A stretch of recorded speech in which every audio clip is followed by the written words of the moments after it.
예, 한 주 동안 잘 지내셨어요? 네, 안녕하세요. 그 오는 4월 15일에 21대 국회의원 선거가 있죠. 총선이 있는데 최근에는 종교계도 총선을 앞두고 분위기가 상당히 들썩이는 그런 모습입니다.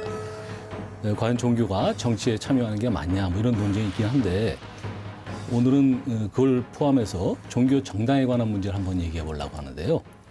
특별히 전문가 한 분을 모셨습니다. 동국대학교 정치외교학과 박명우 교수님입니다. 네, 어서 오십시오. 안녕하세요. 안녕하세요. 교수님 아무래도 전공이시다 보니까 바쁘시죠 요즘에 총선 앞두고. 뭐 선거에 제가 출마한 건 아니기 때문에 뭐 꼭 그렇진 않습니다만은 전공을 선고로 하는 입장에서는 이제 새로운 어떻게 보면 실험의 장이 이제 열리다 보니까 네.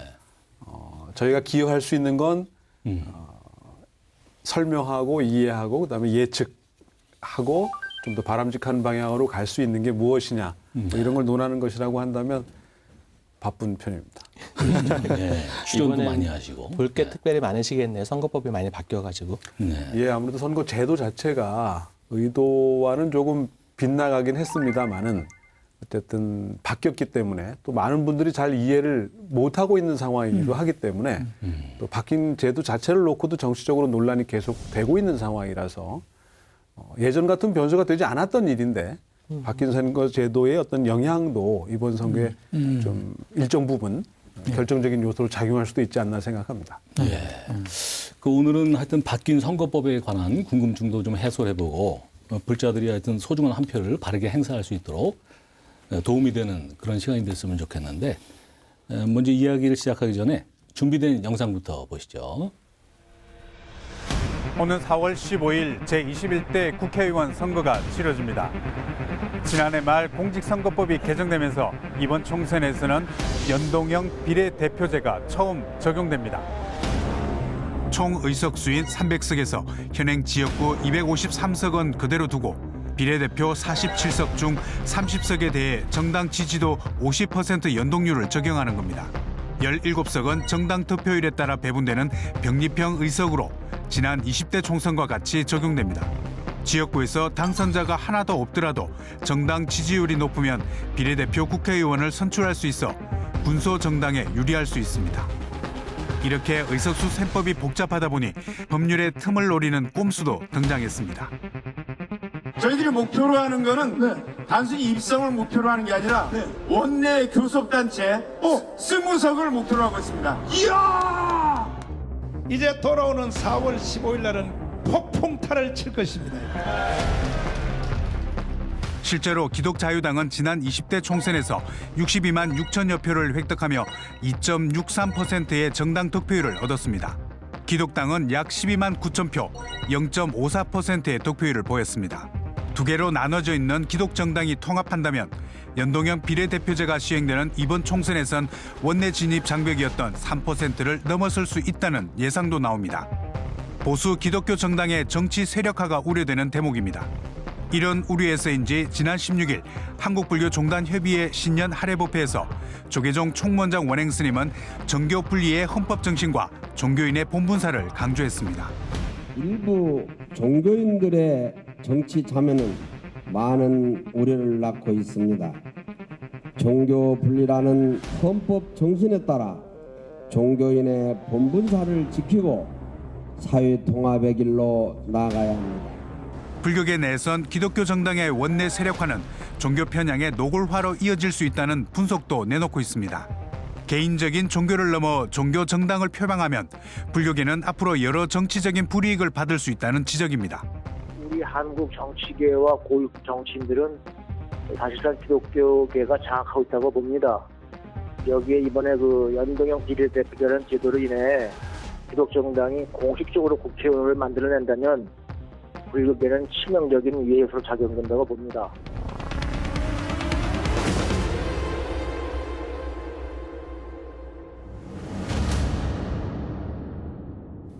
예, 영상 잘 봤는데요. 이제 본격적으로 한번 얘기를 시작했으면 좋겠는데 박명우 교수님께 한번 질문을 드려보겠습니다. 작년 12월 27일 날 준연동형 비례대표제 발음하기도 참 어려운데 주요 골자로 하는 선거법 개정안이 국회를 통과했죠. 네.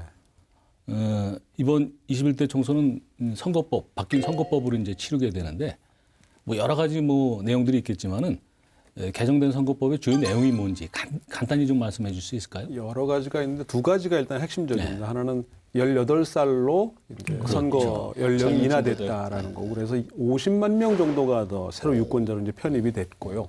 그 중에서 한 14만 명 정도가 고등학교 3학년 학생으로 추정되고 있는 게 이제 가장 크고, 두 번째는 말씀하신 것처럼 준연동형 비례대표제라고 했는데요. 연동형 제도를 우리 선거에 처음으로 적용을 하게 됐습니다. 우리가 뽑는 국회의원 수는 300명으로 동일한데 또 253명을 각 지역구에서 한 명씩 네. 1위를 한 사람을 선출하는 방식도 똑같습니다만은 이 47명의 비례대표 의원을 가지고 그중에 30명만 연동형, 그것도 준연동형으로 이제 선출을 하게 되고, 나머지 17명은 과거에 우리가 했던 방식대로 뽑습니다. 그래서 유권자 입장에서 보면 1인 2표, 그러니까 한 표는 자기가 살고 있는 동네에서 지역구의 후보를 선출한다고 하는 것과, 한 표는 정당에다 투표를 한다는 건 똑같습니다만은 그 전엔 그게 두 개가 별도로 이제 계산이 돼서 의원을 배출했다면, 이번에는 연동을 시켰는데 완벽한 의미의 100% 연동을 시킨 게 아니라 반만 연동을 시켰다 해서 준연동형이라는 이름이 붙은 거고, 세계적으로 그 유래를 찾기 어려운 지극히 한국적인 선거제도가 됐다, 이렇게 말씀드릴 수 있습니다. 창의적이에요. 대단히 창의적입니다. 이제 말씀하신 것처럼 좋은 의미의 창의적이면 괜찮겠는데, 이게 이제 애초에 의도에서 좀 많이 나가는 게 그 거대 정당들의 이해관계와 작은 정당들의 이해관계를 좀 이렇게 섞으려 하다 보니까 이제 애초에 의도에서, 즉 그 패스트트랙에 올려졌던 선거제도는 225명 대 75명이었는데, 즉 비례대표가 75명이었는데 결국은 47명으로 다시 돌아온 거고, 그 중에서도 30명만을 대상으로 연동형을 적용하는 것이기 때문에 애초의 의도보다는 많이 퇴색했다라는 거고, 그 연동형 제도, 이게 준자가 붙든 안 붙든 연동형 제도에서 핵심은 유권자들이 던지는 두 번째 표, 즉 정당에 던지는 그 표가 어느 정당에 가느냐가 결정적인 요소로 작용한다라는 데 의미가 있고, 준자가 붙어서 우리는 절반만 작용한다, 이렇게 이해하시면 될 것 같습니다. 저도 법률 전문가지만 참 이해하기 어려운데 하나만 더 여쭤볼게요. 이게 네. 일종의 선거라는 게 이제 축제고 게임이잖아요. 그 유권자들이 이제 게임에 참여하는 사람들인데 게임의 룰을 알아야 이게 네. 게임에 참여하는 사람이 어떤, 그죠? 그거를 즐길 수 있고 이제 권리 행사를 하게 되는 건데, 이런 식의 준 연동형 비례대표제라는 이런 방식, 그 이름을 뭘로 붙이든 간에 네. 이런 식의 선거제도는 처음인 것 같아요. 우리나라에서 우리나라에서 처음이고요. 처음인 것 같아요. 예, 네. 이제 독일 제도가 네네. 출발점이었는데, 예, 예. 독일은 준자가 붙지 않은 예. 완전 연동형. 사실 그 제도도 완전자가 앞에 붙지 않습니다. 우리가 준자를 붙여놨기 때문에 준하고 대비하기 네네. 위해서 완전자를 붙이는 건데, 예. 100% 연동형 비례대표제를 하는 거고, 우리가 이렇게 이제 제도가 좀 이상해졌다고 그럴까요? 좀 원래 의도하고는 바뀌어진 이유는 네. 비례대표 숫자가 적기 때문입니다. 비례대표 숫자가 너무 독일은 1대1이거든요. 비례대표의 숫자와 지역구 의원 숫자 후보가 1대1이기 네. 때문에 일단 기본적으로 의원 수가 된다라는 거고, 두 번째는 초과 이석의 문제입니다. 그러니까 연동형 비례대표제는 준자가 붙든 안 붙든 아까 말씀드린 제2투표, 즉 정당에 던지는 표를 가지고 기본적으로 한 정당이 의회 내에서 갖는 의석 수를 결정하는 거기 때문에, 지역구에서 얻은 의석 수가 많은 정당의 경우에는 비례대표 의석이 없을 수도 있어요. 근데 이걸 벌충을 이제 비례대표로 해주다 보니까 의석 수가 의도하지 않게 늘어납니다. 그러니까 전체 의원 수가 늘어나는 이 초과 의석이 이제 발생하게 되는데, 우리는 비례대표 의원 수가 적은 데다가 여기에다가 초과 의석까지 안 만들어야 되니까, 이 초과 의석 문제는 국민들이 국회의원 수를 늘리는 거에 반대하기 때문입니다. 아마 국민들이 국회의원 수를 늘린다 그러면 국회를 없애라 그럴 거기 때문에 늘리지 못하게 됐고, 따라서 줄여야 되니까 좀 기형적인, 지극히 한국적인 제도를 만들어 놨다 볼 수 있죠. 좀 더 논의를 좀 진전을 해서, 지금 저희가 듣기로는 지금 비례대표 국회의원, 이 새로운 제도에 의한 비례대표 국회의원이 한 명이라도 배출을 하려면 3% 이상을 받아야 되는가요? 맞습니까? 예전부터 두 가지 기준이 그랬죠. 있는데요. 두 가지 기준. 그 5합니다. 그러니까 둘 중에 하나만 둘 채우면 중에 하나만. 되는데 네. 지역구에서 5명 이상을 당선시키거나 아하. 이게 좀 어렵죠. 근데 아니면은 말씀하신 것처럼 전체가 3% 득표율을 올리거나 하면 일단 한 석을 배정을 받게 되는데 두 가지 요건 중에 하나만 충족하면 그렇습니다. 예, 그렇군요. 결국 이 새로운 제도가 뭐 아시다시피 이제 군소 정당들의 난립으로 이어지게 된다는 지금 우려들이 언론에도 많이 나오고 있는데 뭐 이색 정당들이 뭐 역사적으로 계속 있어 왔죠. 근데 그렇습니다. 특히 이번에는 더 의미가 있는 것 같아요. 이번 네. 선거 제도가 특히 이제 결과는 저는 그렇게까지 심하게 되진 않을 거라고 개인적으로 추측은 하는데 이 제도 자체가 작은 정당들이 좀 더 의회에 진출할 수 있는 기회를 높이는 가능성은 충분히 있을 거라고 생각이 되고요. 선거를 앞두고 항상 정당은 늘어왔습니다. 네. 그 선관위 홈페이지에 가시면 일정한 간격으로 그 정당 등록 현황을 이제 보여주는데 제가 1월 말 기준으로 보니까 정당 창당을 완료해가지고 이제 정당으로서 완전히 태어난 정당이 39개가 있고요. 그렇게 되기 전에 창당 준비위원회를 구성을 해서 현재 창당을 준비 중인 정당이 19개가 있습니다. 그러니까 이게 총선이 점점 아마 더 다가오면서 좀 더 늘지 않을까. 당연히 이번 생각이 총선을 대비한 정당이겠죠. 대체로 준비한 그렇다고 거. 봐야 그렇겠죠. 되죠.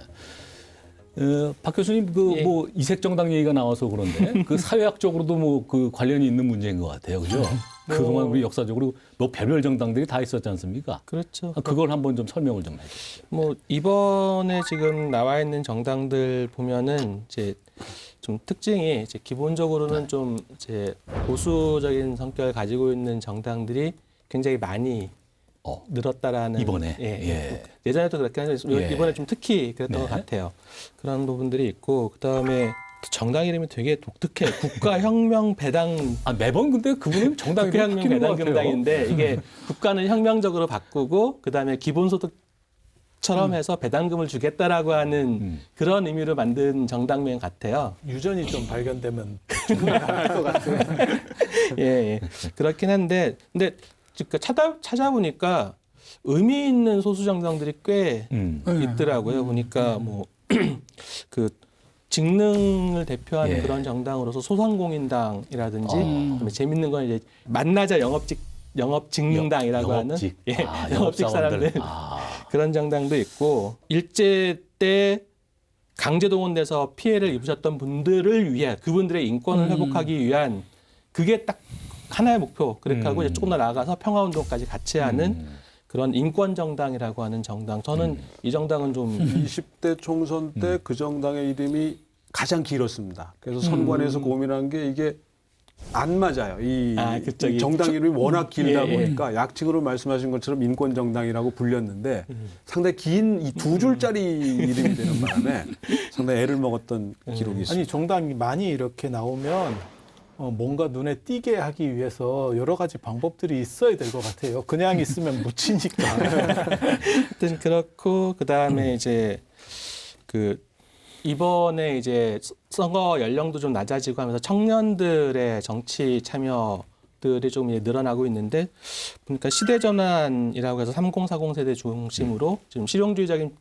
어떤 정치를 표방하고 있는 정당도 있고 브랜드 뉴 파티라고 해서 한글 이름은 하나도 없이 다 영어로만 되어 있는데 여기는 조금 더 낫습니다. 2040 모임인데 부패한 진보와 뻔뻔한 보수를 다 비판하면서 좀 청년 정치를 좀 해보겠다라고 하는 그런 이유도 있고 그다음에 그 결혼 정보회사에서 만든 결혼 미래당 이런 정당도 있고 재밌는 것들이 꽤 많습니다. 이렇게 하고 뭐 전통적으로 있었던 녹색당 같은 경우들도 좀 눈여겨봐야 되는 정당 같고 이번에 이제 가능한 게 그 투표율이 어떻게 되느냐에 따라 다릅니다. 이제 3%의 기준이 좀 오르락내리락 할 수 있는데 대체로 60만 표에서 120만 표 정도만 확보할 수 있다고 한다면 3%를 넘길 가능성이 있고 3%라고 하면 아까 이제 준연동형 제도에 따르면 9석 정도를 그러니까 300명 중에 3%를 가져가야 된다는 거거든요. 그러니까 9명을 배정을 받는 그렇네요. 겁니다. 근데 그중에 절반만 배정한다고 해서 준연동형이거든요. 그러니까 4석 또는 5석을 그렇네요. 기본으로 가져가는 셈이 되기 때문에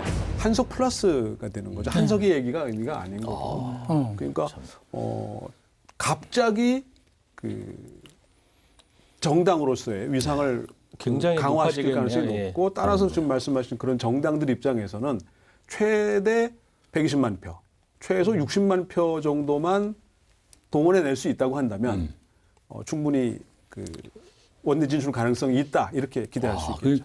그러니까 이전에 우리 저 군소정당 뭐 이제 우리 농담식으로 우스갯거리로 이렇게 가십거리로 얘기하던 그런 차원하고 지금 좀 양상이 다른 것 같고 이 교수님 이렇게 군소정당이 이렇게 많이 늘어나는 이유가 뭐라고 생각하십니까? 예, 저도 이제 소시적에 이 사회당 당원이었던 적이 있어요. 그리고 이 사회당을 위해서 예. 공약도 하고 뭐 이렇게 선전하고 이렇게 하여튼 표 달라고 이렇게 선거운동 선거운동도 하고 했던 적이 있습니다. 근데 그때 이제 워낙 이제 우리나라에 큰 공영 정당들이 큰 정당이 있으니까 이 뭐 그 계란으로 바위치기 하는 저기 되더라. 운동 해보니까 그래요. 관심도 없고 사람들도 모르고 사회당이 뭐 하는 데냐 이렇게. 그래서 뭐 이런 식으로 군소정당들이 자신들의 이익이나 이해관계를 표출하고 뭔가 호소하고 이럴 수 있는 찬스는 이제 좀 열린다. 그런 점에서 다양한 의견과 이데올로기와 이런 것들을 표출할 수 있는 계기 이런 것들을 이렇게 만들어주는 그런 긍정적인 측면은 이제 있는 것 같아요. 그땐 대선 때였어요? 총선 때였어요? 총선 대선 다 했어요. 네, 사회당으로. 당연히 한석도 못 얻으시고. 아니, 그렇게 너무 그 이제 다양해질 거는 분명합니다. 그러니까 어느 정도 더 다양해질 거냐라고 하는 건 이제 그 좀 다른 얘기겠지만 아마 이번처럼 선거제도를 바꾸지 않았어도 그렇고 이번 바꾸었기 때문에 더 그럴 텐데 다수파가 존재하지 않을 가능성이 높습니다. 그러니까 다수 연합군이 이제 범진보, 범보수 이렇게 이제 그 범진영 간의 거의 비슷한 양상의 어떤 세력이 그야말로 다당제가 됐고. 그렇게 되는 거죠. 이제 문제는 그렇게 됐을 때 얼마나 책임 있는 그 정치가 가능하겠느냐 국회에서. 아직 국회는 다양하게 구성을 했는데 그 다양하게 구성한 게 끝이 아니기 때문에 그렇죠. 그 이후가 좀 어려움이 있지 않을까. 사회학적인 측면에서는 그것도 가능할 것 같아요. 그러니까 지금의 시대 가치가 뭐냐라고 하는 것에 대한 어떤 바로미터가 딱 나올 것 같아요. 왜냐하면은 새롭게 등장하는 어떤 가치들을 들고 나온 군소정당들이 이제 그 정당이 표방하고 있는 게 사람들이 거기에 대해서 주목하고 그걸 인정하기 시작했다는 얘기가 되니까 이제 사회적인 어떤 가치의 변화 이런 것들을 알아볼 수 있는 기회도 할 것 같아요. 이번 이제 총선을 앞두고 또 두드러진 현상이 특히 이제 기독교를 중심으로 해서 정치 세력화하고 이제 뭐 당을 만들고 총선에서 하여튼 한석 이상을 얻겠다라고 아주 그냥 그 원대한 포부를 지금 공개적으로 밝히고 있는데 한석이 아니죠. 문제가. 지금 말씀드리면 최소 4석인데요. 최소 3석 이상 된다고 봐야죠. 특히 이제 보수 기독교계에서 이런 성향이 아주 강한데 반드시 이제 국회 입성을 이루어서 자기들이 이제 뜻한 바를 이뤄보겠다라는 건데 세상 사람도 이제 기독자유당을 찍겠다 하는 사람들이 지금 300만이 늘어났다고 이렇게 보고가 나왔습니다. 만약에 우리가 기독자유당이 2명이 들어가서 법안을 만들 때 양당의 국회의원들에게 151명만 사인 받으면 그것은 바로 법입니다. 그러면 사인을 받으러 이제 비서관들이 다닐 때 자, 우리 기독자유당이 만든 동성애 이슬람 차별금지 반대법입니다. 여기 사인 좀 해주세요 하면 우리는 당론에 어긋나서 못하겠습니다. 이렇게 말한다고 한다면 아 그래요. 그러면 의원님 속한 그 지역구에 교회한테 의원님은 여기 사인 안 했다고 말해도 되지요? 지역에 있는 교회 한두 개가 반대해버리면 국회의원 못 해먹습니다. 국회에 2명만 들어가도 대한민국에 기적이 일어난다니까요. 할렐루야. 국회에 있는 원수 마귀를 다 내어 쫓을 수 있다고요.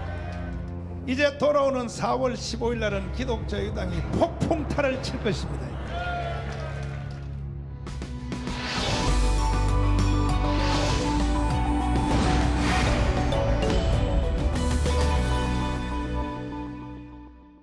이 기독자유당으로 지금 대표가 되는데요. 이 원내 진출 가능성이 뭐 있어 보이기도 합니다. 제가 보기에도. 이 부분은 어떻게 생각하세요? 스님 한번 어떻게 생각하십니까? 같은 이제 성직자로서 글쎄 이제 기독교가 이렇게까지 네. 돼야 되나에 대해서 생각은 조금은 해보고 있는데요. 네. 단순히 사회를 좀 더 맑히는 방향으로 하겠다가 아니고 뭐 주사파를 척결하겠다는 등 뭐 아주 강력합니다. 이게 예, 지금 너무 선이 강해서 그래서 이런 쪽에 지지가 돌아갔을 때 굉장히 좀 위험할 수 있는 그다음에 이제 종교분리의 원칙이라든지 저는 지금까지는 사실 이런 부분들에 대해서는 그렇게까지 신경은 안 썼어요. 다른 분들은 다 마찬가지일 겁니다. 이번에 지금 이 선거법 자체가 바뀌면서 문제가 되는 거지. 그전에는 이 형편이 좋은 분이 복지 차원에서 많은 분에게 둘을 이렇게 베푸시는갑다. 이런 정도의 생각을 저는 하고 아니었어요. 있었는데 저는 예전부터 걱정했어요. 굉장히 걱정이 컸고 사실은 계속 표가 늘어왔거든요. 선거 때마다 득표가 늘어나서 정말 심각하겠다라는 생각을 사실은 했었고 지금 말하는 그 기독자유당이 그 얘기까지 해요. 그러니까 그 주사파 척결만이 아니라 동성애, 이슬람, 그다음에 차별금지 이것까지 다 차별금지 법을 만드는 거를 못하게 만들겠다라는 거예요. 그렇게 하고 동성애 반대하는 거, 그러니까 동성애 허용하는 거에 대해서 반대하겠다라는 거고 이슬람 못 들어오게 하겠다는 얘기고. 그러니까 어떻게 보면 한국 사회를 굉장히 혐오 사회로 만들어가는 그런 정강 정책을 가지고 있는 정당이기도 해요. 지금 이거를 아예 그냥 목표로다가 들고 나오는 상황이고 이게 이제 불교 입장 같아서는 지금 대두대 시키는 거는 불교까지는 아니지만 결국 불교도 손을 댈 수밖에 없는 쪽의 목적, 그러니까 목적이 너무 뚜렷한 분들이니까. 그리고 제가 이분 이렇게 주장하시는 걸 보면 가능성이 있을 것 같다는 생각을 해요. 그러니까 왜냐하면 연세 드신 분들이 이 기독교인들도 많거든요. 그리고 연세 보신 분들이 더 보수적이고 이런 쪽에 더 충동적으로 작동을 해요.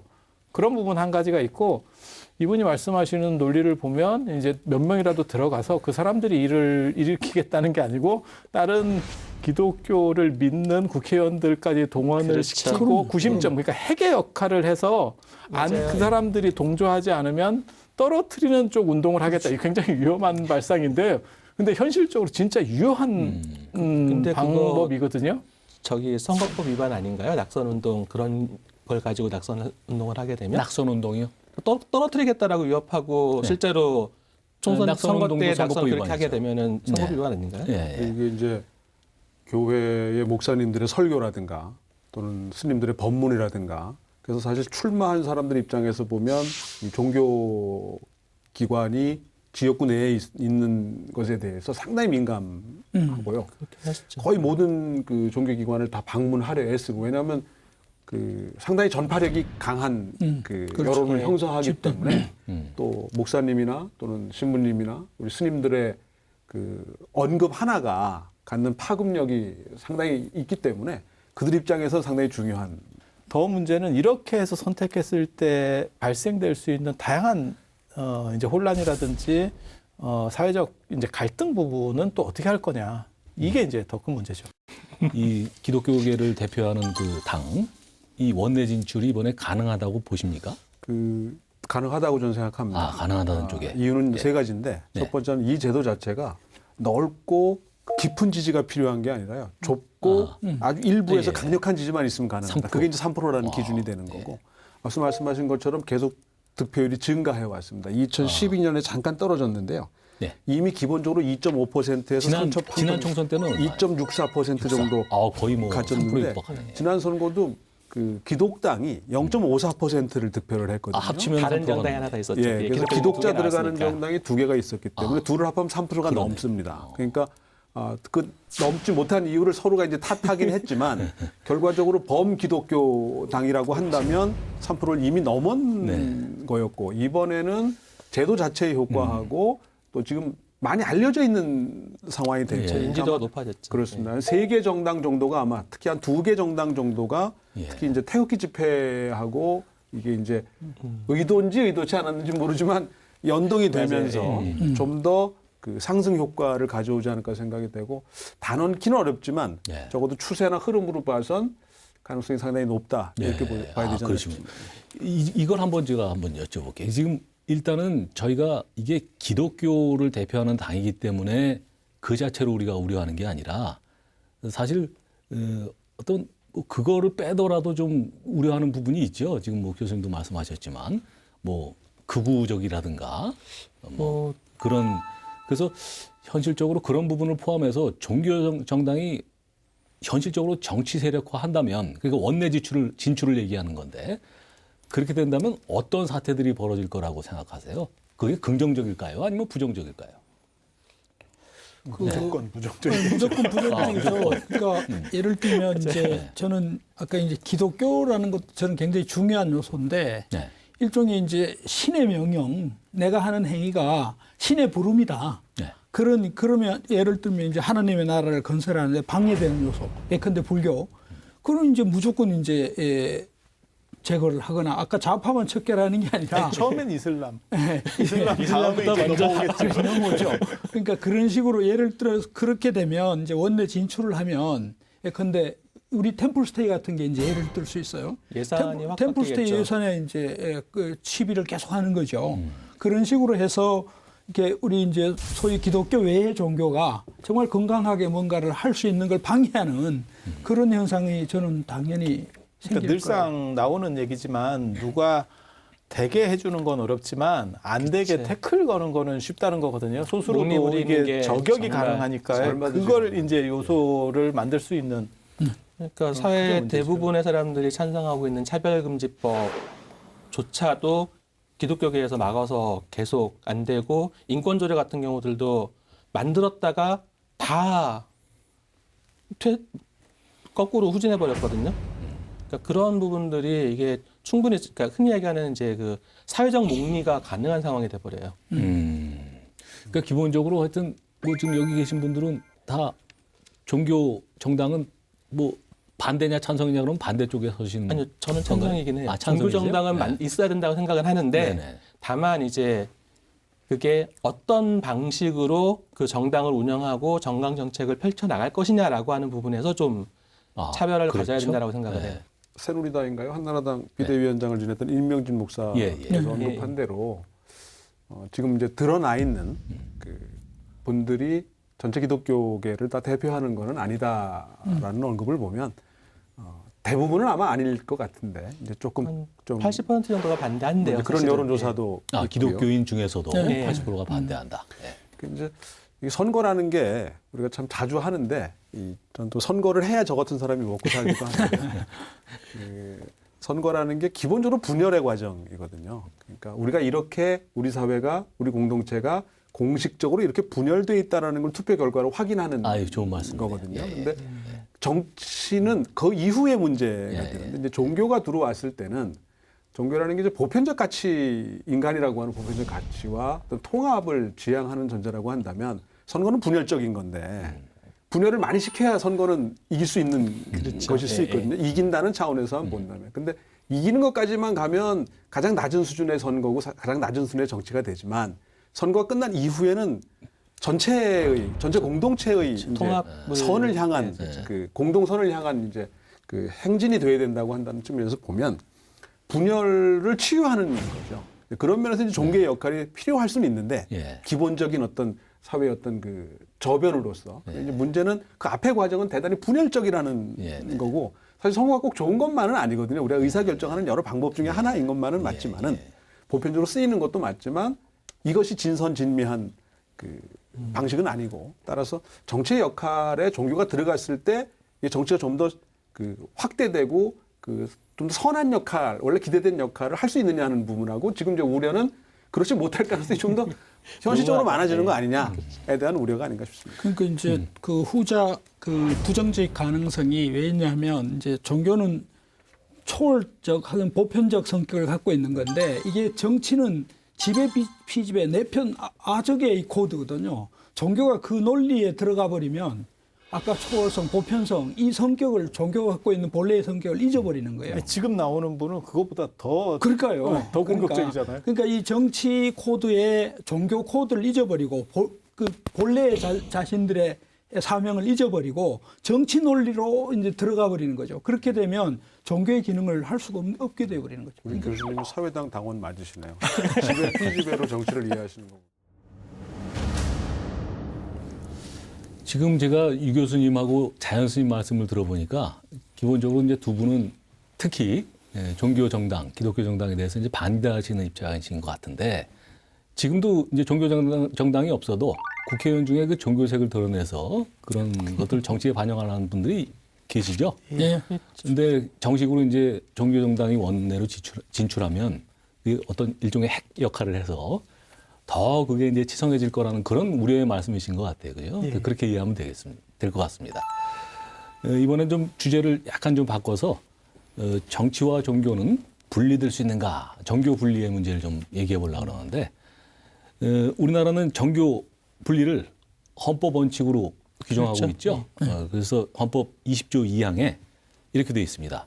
국교는 인정되지 아니하며 종교와 정치는 분리된다라고 명시되어 있는데 이 규정은 취지는 참 좋은데 현실적으로 굉장히 애매하죠. 이게 경계도 모호하고 현실에서는 이게 종교와 정치의 경계를 넘나드는 경우가 뭐 비일비재한데 이 정교 분리의 원칙 참 큰 주제이기도 한데 어떻게 생각하십니까? 이 부분에 대해서는.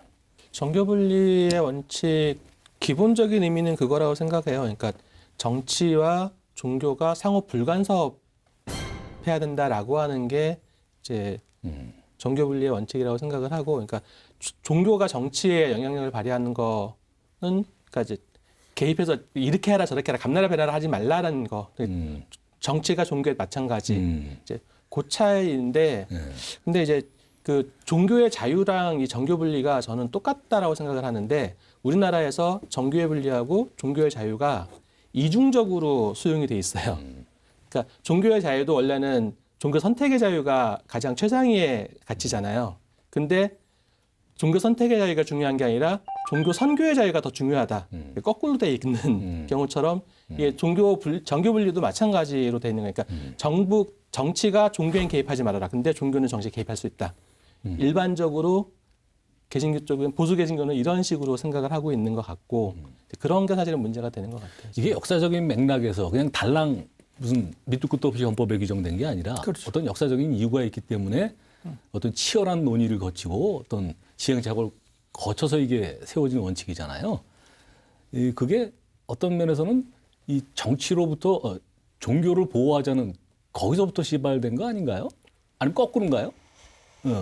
거꾸로가 되지 예. 않을까요? 중교로부터 중세까지는 그렇죠. 중세까지는 그랬죠. 종교가 정치를 탄압하고 누르고 있었으니까. 그렇게 되면서 무슨 일이 벌어졌냐면 계속 이제 혼란스러운 문제들이 벌어졌죠. 전 세계적으로 뭐 유럽의 중세도 마찬가지고 동아시아도 마찬가지입니다. 동아시아도 정교 일치죠. 유교가 그 정교 일치의 최고고 그다음에 그렇죠. 근세화되면서 이런 것들이 이제 어느 정도씩 이렇게 이탈되는 모습. 그래서 그걸 빨리 보인 쪽이 성공하는 그러니까는 세상을 주류로 주도하는 쪽이 됐고 그것을 빨리 벗어나지 못하는 쪽 같은 경우는 이제 좀 더 암울하게 그런 추세가 분명하죠. 지금도 뭐 정교 분리가 안 된 국가들이 있죠. 예. 네, 그걸 불교도 선진국이라고 있습니다. 우리가 티베트 할 수는 없죠. 같은 나라가 그렇죠. 분리는 예. 하기는 했는데 최근에 분리를 하긴 했는데 원래는 같이 가는 구조였었던 거죠.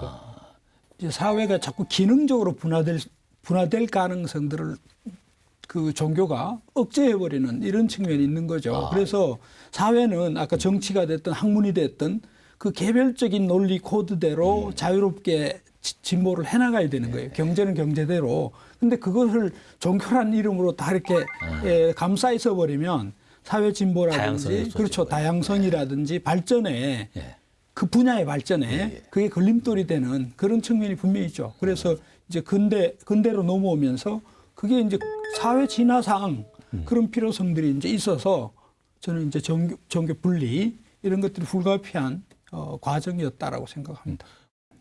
근데 저는 이제 어떤 생각이 드냐 하면 저는 이제 이 정교 분리의 원칙이라고 해서 그렇다고 이건 그야말로 정치와 종교의 구분이지 우리가 지금 종교 생활을 하는 것도 현실이고 뭐 현실을 떠난 종교 활동이라는 게 없죠. 그리고 종교인들한테 우리 제가자들, 불교 제가자들도 마찬가지지만 불교 수행이라고 하는 게 어떤 면에서는 생활 전체이기도 하고 그래서 이걸 종교적인 어떤 얘기를 정치에서는 하면 안 된다.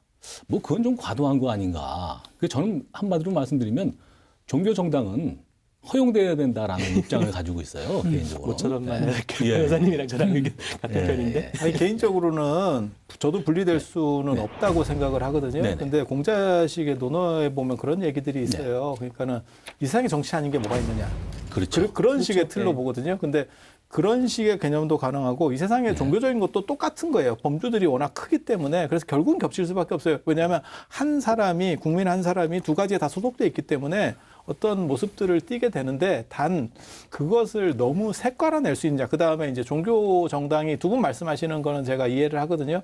그렇게 종교 정당이 만들어져서 사회가 더 나은 가치로다가 나아갈 수 있도록 해주면 모르는데 그 종교를 위해서 정치를 수단화하겠다 이래 버리니까 지금 이제 문제가 되는 거죠. 이제 정당 수준에 그러니까 이제 정치적 참여라든지 그 결사를 한다든지 이런 자유는 나는 허용을 해야 되는데 이 정당이라는 게 국민들 대표하는 대의기구인데 특정한 종교가 장악을 해버리면 이 대의가 안 되는 거죠. 그래서 이제 문제가 되는 거죠. 예. 그러니까 저희 박 교수님하고 저하고는 찬성하는 입장을 이제 대변한 것 같고 두 분께서 이제 반대하는 입장을 대변하신 걸 제가 이해가 되고 우리 박 교수님 오늘 저희가 모셨으니까 이런 질문 한번 드려볼게요. 지금 독일의 그 최장수 총리가 메르켈 총리인데 기민당, 기독교 민주당 소속 아닙니까? 지금 유럽에서는 하여튼 그런 종교 정당이 제법 있는 걸로 알고 있는데 전혀 우리가 우려하는 특히 이제 우리 유 교수님이나 차 교수님이 우려하시는 그런 현상들은 나타나지 않고 있습니까? 그죠? 사실 저희가 이제 유럽에 그 이유가 뭔가요? 패키지 여행 같은 걸 가게 되면 저렴한 비율을 주로 가는 게 우리 한국에서 사찰이듯이 그렇죠. 교회와 성당입니다. 그렇죠. 몇 년도에 지어졌고 안에 뭐 양식이 어떻고 그러니까 사실 기독교적인 문화 속에서 몇천 년을 살아온 사람들이기 때문에 우리가 유교 문화에 젖어 있듯이 그렇죠. 불교 문화와 유교 문화의 역사를 갖고 있듯이 그게 알게 모르게 생활 속에 그렇죠. 많이 관습으로 풍습으로 들어와 있는 거 아니겠습니까? 그들도 이제 마찬가지 경험을 했던 거고 다만 이제 우리와 차이 나는 거는 인간 본연의 보편적 가치를 추구한다라고 하는 거죠. 기독교적인 가치를 실현하는 수단으로서의 정치나 정당을 활용하는 것이 아니라 보편적인 가치. 다만 그게 이제 기독교적인 해석을 전제로 하고 있는 건 맞는데 거기에 그 사람들의 생활 속에 그것이 이제 그 상당히 오랜 기간 여러져 왔기 때문에 따라서 이제 우리하고 달라지게 되는 거는 우리 이제 종교가 정치화됐을 때 나타나는 폐해 문제이고 특히 이제 일부 기독교계가 그것도 기독교계의 일부 좀 그 근본주의적인 성향의 어떤 교회를 중심으로 한 세력화, 정치 세력화 시도가 가져다주는 종교 편향의 문제에 따른 우려를 지금 갖기 때문에 종교 정당의 이제 문제를 우려하는 것이지 사실 이제 보편의 가치를 그 인간 공동체의 보편의 가치를 전제로 한다면 그것이 기독교적인 것이든 뭐 불교적인 것이든 뭐 아무런 문제가 되지 않을 거라고 생각이 되지만 그 이제 공통 분모를 찾아가는 과정이거든요. 그러니까 정치는 결국은 그 가장 최대 공약수를 찾아가는 여러 가지 방법 중에 하나를 모색하는 것인데 결국은 이제 어떻게 보면 근본주의적인 가치를 우선하게 된다고 한다면 다른 건 결국 전부 이제 분열이고 배제의 대상이 되는 것이라는 게 가장 큰 차이가 아닌가 싶습니다.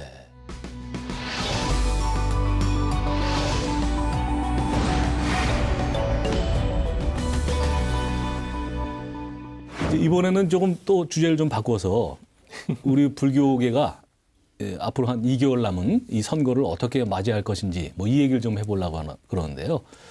뭐 다 아시겠지만 얼마 전에 그 한국당에서 당 대표가 불교계에 육포를 선물해서 그건 좀 심했어요. 참 실시간 검색어에도 오르고 참 뭐 황당한 일이 있었는데.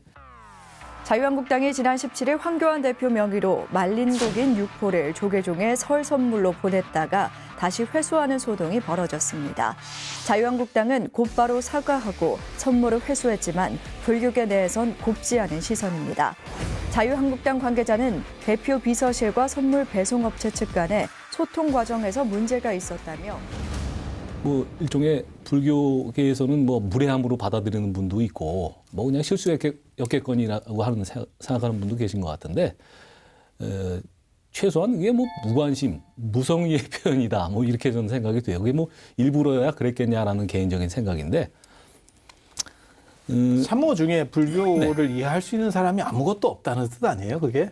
그러니까는 기본적으로 서로 배치들을 해놓고 참모들은 어차피 그렇죠. 정당의 대표 맞습니다. 정도 되면 이게 안배들이 되고 서로 조율이 돼서 얘기가 나가야 되는데 굉장히 저는 편안하게 스님 참모를 저기 운영한다는 아니 얘기죠. 스님 저는 좀 음모론적 그 시각에서 좀 해석을 하기도 하는데 그러니까 이제 이 그 우리 근대사가 특히 이제 개신교 당 지도자나 뭐 대통령이 되거나 할 때 꼭 불교계와 마찰을 일으켜요. 문제를 일으켜요. 있었죠. 일부러. 우한들이 많았어요, 그러니까 그 시절. 근데 정화운동도 그랬고요, 범람도 그랬고 그게 주로 이제 근본주의 대통령, 특히 개신교 대통령 때 발생하거든요.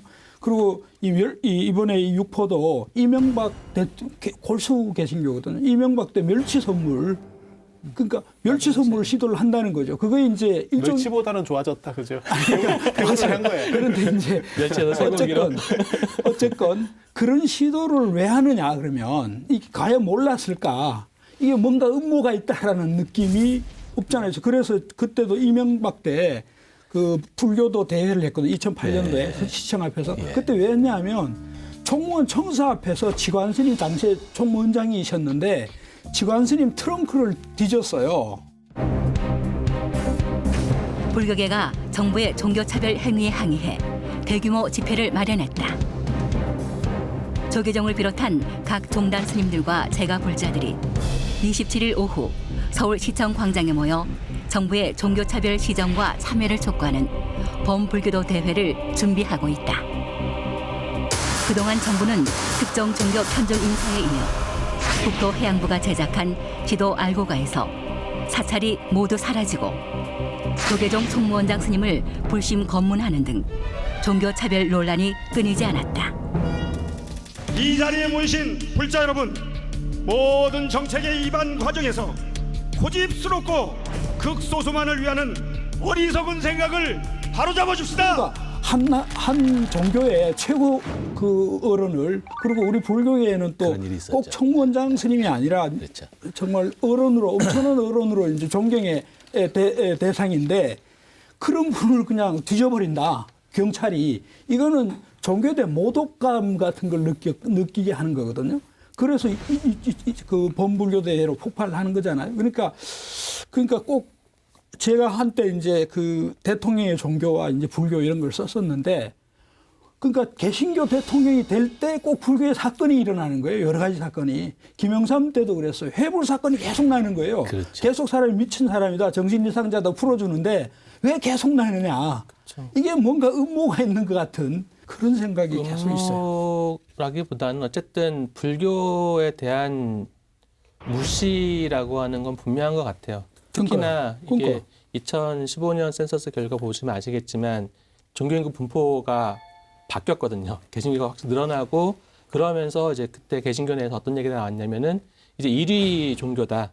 그러니까 종교인구가 제일 많은 종교로서 사회적으로 뭔가를 해야 된다라고 하는 그런 역할들을 해야 된다라고 하는 얘기들이 개신교 내부에서 굉장히 강하게 나왔었어요. 근데 그런 맥락들하고 같이 연결시키면 사실은 굉장히 불교에 대해서 좀 무시하는.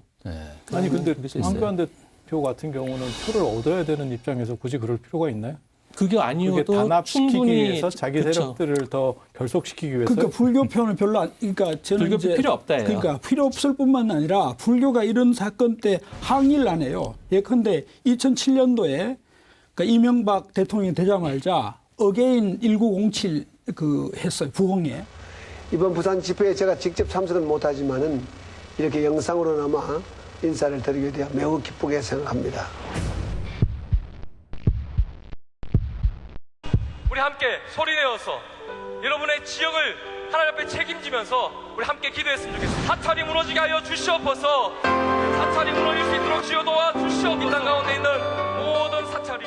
이게 뭐냐면 어게인이라는 게 다시 그러니까 1907이 평양 대부흥회 그 길손주 목사가 했던 거기서 부흥회를 할 때 사람들이 구름대처럼 모였다는 거거든요. 그게 이제 기독교 성장의 상징적 사건입니다. 근데 그것을 부산에서 했어요. 부산에서 할 때 구호가 뭐였냐면 범어사가 무너지도록 기도합시다 이랬다고요. 거기에 대통령이 축전을 보내요. 그 이거 말이 안 되는 거죠. 그러니까 그런 정도의 행위를 해도 문제는 이제 불교예요. 제가 이제 지금부터 불교 비판을 좀 하면 그런 사건이 있으면 당연히 불자들이 혹은 불교 종단에서 적극적으로 저는 정책 대응을 해줘야 돼요. 그런데 그걸 가만히 있는 거예요, 이게. 그러니까 계속 그런 짓을 반복하는 거죠. 성시화 운동도 마찬가지입니다. 성시화 운동. 그게 말이 안 되거든. 시장이 우리 시에 다른 종교 필요 없어. 그렇죠. 필요 없다는 거예요. 그러니까 불교를 무시하는 정도가 아니라 그러니까 불교가 그거에 대해서 저항을 하거나 비판을 하거나 대응을 해줘야 된다는 적극적으로. 그걸 안 하기 때문에 저는 무시가 아니라 없이 그냥 그거 간주해버리는 거죠. 우리 유 교수님이 지금 굉장히 말씀하셨는데 제가 이제 정리를 하자면 이런 것 같네요. 그러니까 한마디로 불교가 너무 정치적으로 영향력이 없지 않냐. 뭐 이런 말씀을 하시는 것 같고. 근데 불교 정당이 종교 정당이 있어야 된다는 주장을 하는 제 입장에서는 거꾸로 보면 그게 바로 그 종교와 정치를 분리할래야 분리할 수 없는 거다라는 논거로지가 들리거든요. 지금 불교의 정치적 영향력이 너무 약하다 뭐 이런 취지의 말씀을 하셨는데 그 부분은 다 공감하시죠? 불자들 우리 약할 뿐만 아니라 그동안 사실은 이제 불교가 또 하나 잘못한 것은 좀 어용적 성격을 또 가지고 있었어요. 이렇게. 그러니까 이제 친정권적이었죠. 그렇죠. 그러니까 비판성을 가지고 있어야 겁을 내는데 계속 좀 길들여진 방식으로 이렇게 행동을 하니까 겁이 안 나는 거예요. 이게 통치자들이. 사실은 불교 인구 수를 보면 겁을 충분히 낼 만한 힘인데 겁을 안 내는 거예요. 그건 이제 너무 이제 어용적 형태, 뭐 좀 심하게 얘기하면 이제 좀 굽신거리는 형태를 취했다는 거죠. 우리 박명호 교수님께서는 어떻게 전문가 입장에서 어떻게 생각하세요? 이 부분? 좀 비약해서 보면 불자들이 좀 유순하죠. 그렇죠. 대체로 그렇게 대체로 그러니까 평균적으로 따진다면 그러니까 배타적이지 않다라는 거거든요. 그렇죠. 근데 이제 배타적인 상대에 대한 부담이 항상 존재하고 그게 이제 피해 의식으로 이제 항상 맞아요.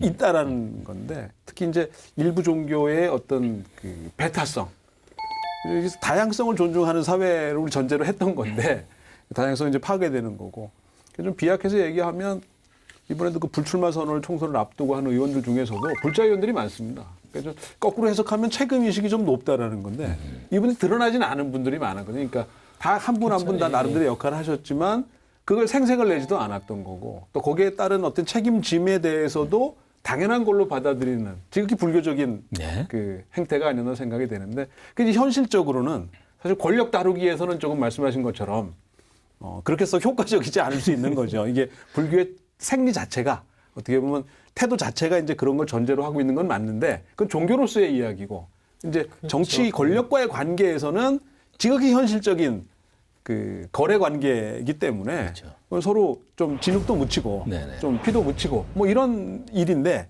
그러면서 좀 불교가 좀 약했던 거라고 봐야 될까요? 좀 익숙치 않았다고 봐야 될까요? 그렇습니다. 아니 근데 구조를 이해하면 불교가 왜 그렇게 갈 수밖에 없는지가 있어요. 그러니까 뭐 한국 불교를 그러니까 조계종 같은 데를 보면 개신교하고 크게 차이가 뭐냐면 개신교는 당신들이 개인기로 하나의 큰 세력을 만든 거예요. 대형교회를 만들어가는 거예요. 그러다 보니까 개인기가 있는 사람만 살아남고 자기 색깔이 분명합니다. 그에 비해서 조계종 같은 경우는 그런 거예요. 그러니까는 하방부터 시작해서 맨 밑에서부터 시작해서 그러니까 밑으로 위에 사람들이 볼 때 저 사람은 사람이 괜찮아라고 하는 사람이 올라오는 거예요. 그래서 윗사람들에게 길들여지는 사람, 그다음에 자기 색깔을 최대한 안 내는 사람. 순치되는 그러니까 거죠, 말하자면. 색깔을 나타내서 드러나는 사람이 오히려 표적이 되는 구조가 돼 있어요. 목소리를 안 내는 걸 수십 년 동안 해오다 보니까 목소리를 못 내게 된 거예요. 맞는 말씀. 그래서 뒤에서 그냥 꿍시렁만 거리지 앞에서 뭔가를 어떻게 공격해야 되고 해야 되는 힘 자체를 잘 몰라요. 그래서 그게 지금 현재 조계종의 구조상에서 나타나는 문제라는 생각을 해요. 그게 이제 정치적 무관심하고도 연결이 돼요. 그러니까 저는 이제 외부 정치도 그렇지만 내부의 종단 내부의 안건이나 이슈에 대해서도 무관심한 거예요. 그러니까 그게 저는 전반적으로 이 정치의 낙후성 이것하고 이제 연결이 된다 이렇게 보여요. 그 지금 부처님 뭐 말씀이 나왔으니까 교수님 또 그런 말씀 주셔서 이 그런 성향들이 그 교리적인 측면에서도 좀 이유가 있지 않을까요?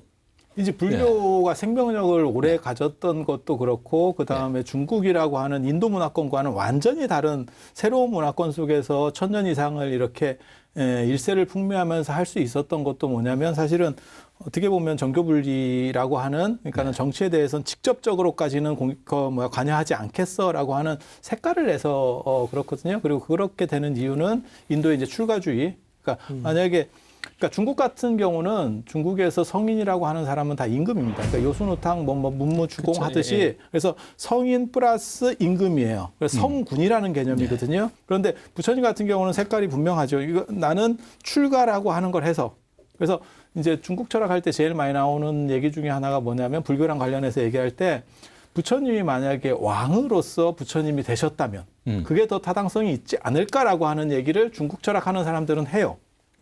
그게 만약에 정당성이 있다면. 근데 부처님은 출가해서 나는 이쪽에 대해서는 어느 정도 이상 한계를 긋겠어. 그리고 부처님이 율장에 보면 언제나 나오는 게 사회하고 충돌에 대한 경계예요. 그러니까 수행 중심이고, 승가는 독립해야 된다라고는 생각을 하는 거예요.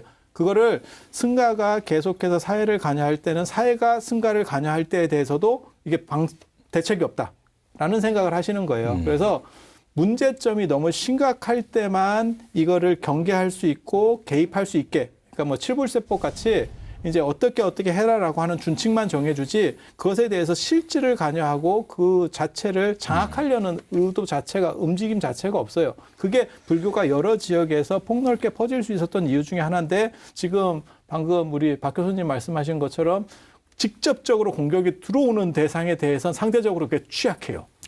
그러니까 근데 이제 저는 거기에 좀 한 가지 더 보태면 예를 들면 이제 그 전륜 상황처럼 그러니까 직접 이제 그러니까 직접 통치를 하지는 부처님께서는 하지는 않지만 통치자한테 불교적 방식으로 혹은 불교적 그 철학으로 통치를 해라 이렇게 해라라는 그런 가르침들 굉장히 많거든요.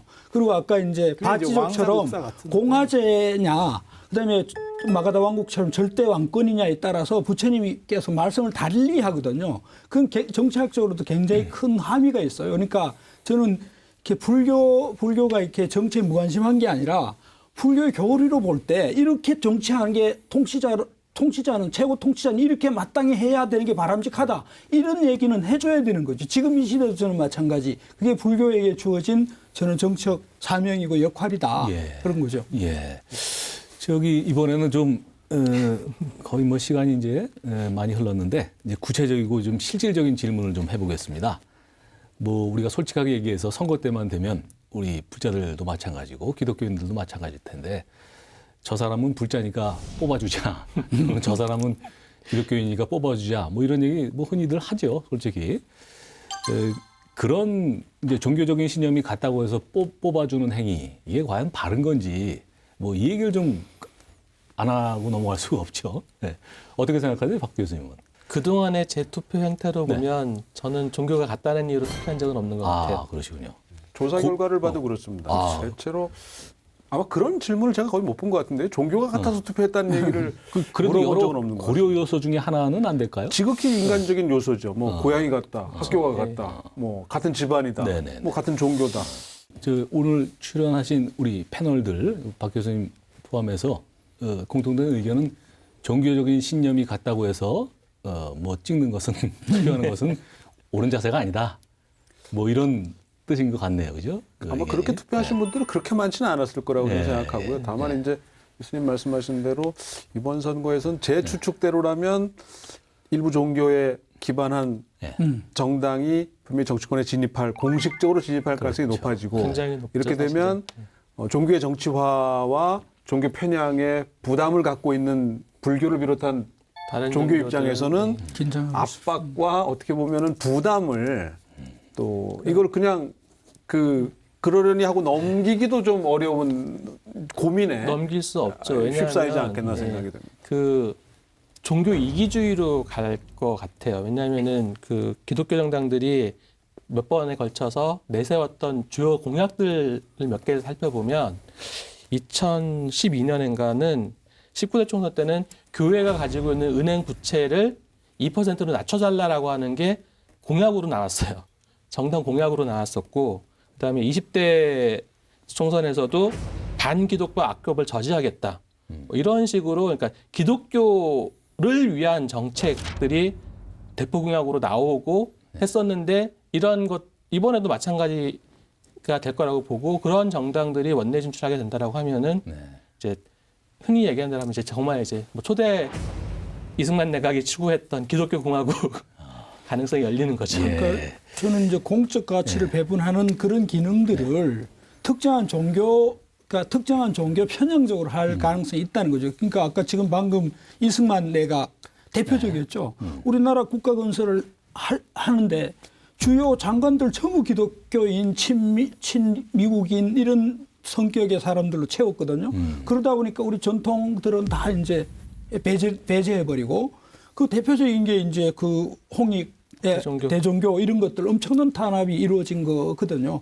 그래서 저는 이제 한 사회의 공적 그 문제를 처리하는데 저는 특정한 종교에 편향돼서 이게 처리하는 것은 그 민주주의 원리에도 맞지 않고 이건 특히 한국 사회는 굉장히 부정적인 측면이 있죠. 그래서 이번 선거 때 경우에 근데 그런 현상들이 이제 나타난다라는 가능성이 이제 굉장히 크다라는 게 우리 박 교수님의 설명이신데 그러니까 불교계가 당연히 그런 데 경각심을 저는 가지고 봐야 된다.